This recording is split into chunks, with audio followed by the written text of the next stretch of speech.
Hello friends, welcome to our channel corona lifestyle. Friends எல்லோரும் எப்படி இருக்கீங்க? நீங்கள் அனைவருமே நலமுடன் இருக்கணும்னு கடவுள்கிட்ட வேண்டிக்கிறேன். இன்னைய விளாக் வந்து தோட்டத்தை பற்றி விளாக் தான் இன்றைக்கி பார்க்க போகிறோம். தோட்டத்துக்கு போகலாமா? வாங்க. கார்டன் விளாக் போட்டு வந்து 1 மந்த் ஆகுது. சம்மர் சீசன்றதுனால செடிகளை வந்து நம்ம கட் பண்ணவும் முடியாமல் வெறும் தண்ணி மட்டும் ஊற்றிட்டு உரம் மட்டும் போட்டுட்டு வந்துடுவேன் நான் தோட்டத்துக்கு போயிட்டு. வேறு எந்த ஸ்பெஷல் கேரும் எடுக்க முடியல. சரி, சம்மர் சீசன் முடிஞ்சிடுச்சு இல்லையா? சரி, நம்ம போய் தோட்டத்தில் அந்த வெள்ளைப்பூச்சிகள்லாம் நிறைய இருந்தது இந்த செம்பருத்தி செடியில். அப்புறம் ஒரு மாதிரி ப்ரௌன் கலரில் இது பாருங்கள், இந்த மாதிரி பூச்சிகளும் நிறைய வந்து அந்த கிளைகளெல்லாம் வந்து இருந்து ஒரு சில செடிகள் வந்து சுத்தமாகவே காஞ்சி போயிருந்தது. சரி, அதை வந்து நம்ம இன்றைக்கி போய் க்ளீன் பண்ணலாம் அப்படின்னு. செம்பருத்தி செடிகள் வந்து ரொம்ப உயரமாக வளர்ந்துருந்தது.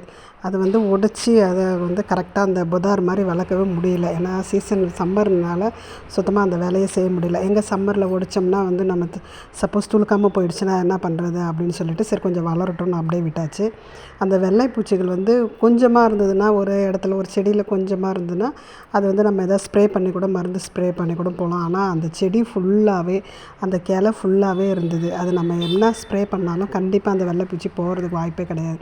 அதனால் பார்த்தேன், எனக்கு செம்ம டென்ஷன் ஆகிடுச்சு. தோட்டத்துக்கு போன உடனே எல்லா கிளையும் எந்தெந்த கிளையில் இருந்ததோ எல்லாத்தையும் முடித்து அப்படியே ஃபுல்லாகவே போட்டேன். ஒயிட் கலர் செம்பருத்தி செடிலாம் வாங்கியே வந்து கண்டிப்பாக ஒரு 4 இயர்ஸ் 4 வருஷம் ஆகுது. ஆனால் இதுவரை எனக்கு எந்த ப்ராப்ளமும் இல்லை. நல்லா தான் சூப்பராக பூவெல்லாம் பூத்துட்டு இருந்தது.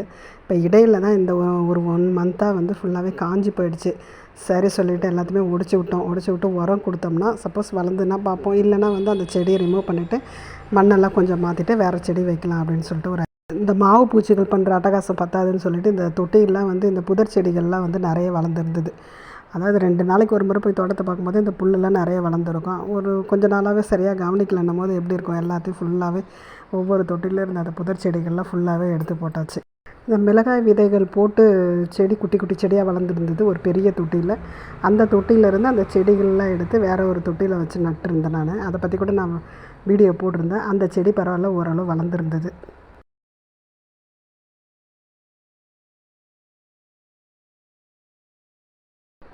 இங்கே பாருங்கள், இந்த கிளைகளில் வந்து எவ்வளோ வெள்ளை பூச்சியும் அந்த ப்ரௌன் கலரில் இருக்க பூச்சியும் இருக்குது பாருங்கள்.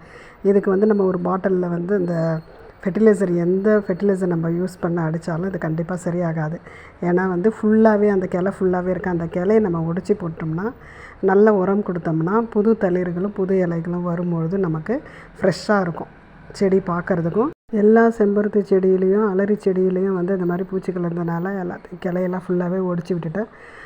கத்திரிக்கோலால் கட் பண்ண முடிஞ்சதை வந்து கட் பண்ணிவிட்டு கையால் உடைக்கிறது எல்லாம் ஃபுல்லாகவே உடைச்சி நிறையவே போட்டுட்டேன். என்னுடைய தோட்டத்தில் உள்ள செடிகளுக்கு வந்து எப்பயுமே வந்து 0 காஸ்ட் ஃபெர்டிலைசர் தான் கொடுப்பேன். எப்பயுமே வெளியில் கடையில் போய்ட்டு மருந்து வாங்கிட்டு வந்து இதை செடிகளுக்கு கொடுத்ததே கிடையாது. நான் அப்படியே கொடுக்கணும் அப்படின்னா மண்புழு உரம் மட்டும் நான் வாங்கிப்பேன். அதை மட்டும் கொஞ்சம் மண்ணோடு கலந்து நான் வந்து செடிகளுக்கு கொடுப்பேனே தவிர மற்றபடி நான் வெளியில் போய் எதையுமே வாங்க மாட்டேன். என்னுடைய வீடியோஸ் வந்து தொடர்ந்து பார்க்குறவங்களுக்கு தெரிஞ்சிருக்கும் என் தோட்டத்தில் நான் வந்து என்ன மாதிரி உரங்கள் கொடுப்பேன்னு சொல்லிட்டு. இந்த அரிசி பருப்பு இதெல்லாம் கழுவுறோம் இல்லையா, அந்த தண்ணி, இந்த கடலை முட்டை எல்லாம் இருக்கு இல்லையா, அதெல்லாம் அவிச்ச தண்ணி, அந்த தண்ணியெல்லாம் தான் கண்டிப்பாக நான் ஊற்றுவேன் செடிகளுக்கு. அதுக்கப்புறம் பார்த்தோம்னா இந்த அரிசி மாவு புளிச்சு போயிருந்துன்னு வச்சுக்கோங்க, அதை நல்லா கரைச்சி ஊற்றுவேன். அதுக்கப்புறம் இந்த காஞ்சி போன வெஜிடபிள் காய்கறிகள்லாம் இருக்கு இல்லையா, வீட்டில் நம்ம வாங்கி ஏதோ ஃப்ரிட்ஜில் எதாவது போட்டோம்னா ஞாபகம் இல்லாமல் இருக்கும். அந்த காய் ஏதாவது காஞ்சிருந்துன்னா பீட்ரூட்டு கேரட்டு எல்லாமே போட்டு மிக்சியில் போட்டு அடித்து தண்ணி கலந்து, நான் எவ்வளோ தண்ணி கலக்க முடியுமோ அவ்வளோ தண்ணியை கலந்து அந்த செடிகளுக்கு வேர் பகுதியில் ஊற்றி விட்டுருவேன். அதுக்கப்புறம் இந்த முட்டை தோல் இருக்கு இல்லையா, அதை நல்லா பொடி பண்ணி அதை வந்து நல்லா பவுடர் பண்ணி அந்த வேரை சுற்றி அப்படியே அது மாதிரி போட்டுருவேன்.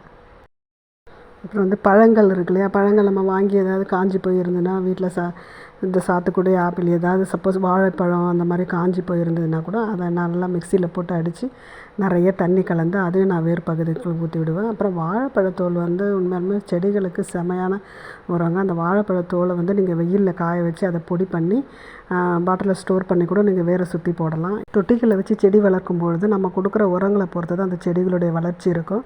என்னென்ன உரங்கள் கொடுக்கலான்றதை நம்ம அடுத்தடுத்த வீடியோவில் பார்க்கலாம். ஓகே ஃப்ரெண்ட்ஸ், இந்த விளாக் இதோட முடியுது. நெக்ஸ்ட் வீடியோவில் சந்திப்போம். பாய்.